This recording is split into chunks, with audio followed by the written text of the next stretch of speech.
व सबस्क्राईब करा आणि बेल आयकॉनला क्लिक करा। आदमापुरातील बाळूमामा येथील बगा क्रमांक 6 बाळूमामाची पालखी व मेंढर यांचे नाव्याची वाडी येथे स्वागत। कोल्हापूर जिल्ह्यातील भुदरगड तालुक्यामध्ये जिल्हे भुदरगडच्या पायथ्याशी डोंगर झाडीमध्ये वसलेलं 700 ते 800 लोकसंख्या असलेलं एक छोटंसं गाव नाव्याची वाडी।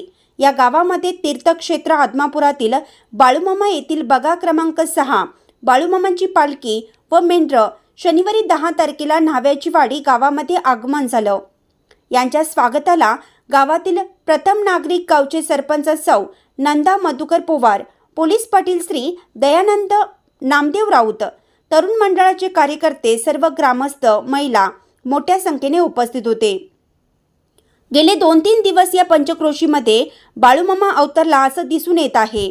गावाने केलेलं मोठं नियोजन, दररोज 1500 ते 2000 लोकांना महाप्रसाद, गावातील कोणतेही मतभेद न करता संपूर्ण गाव सेवा करताना दिसत आहे। या भक्तिमय वातावरणामुळे बाळूमामाच्या नावाने चांगभलचा जयघोष सुरू आहे। इंडियाचा आवाज न्यूजसाठी शिवाजी रायजादे।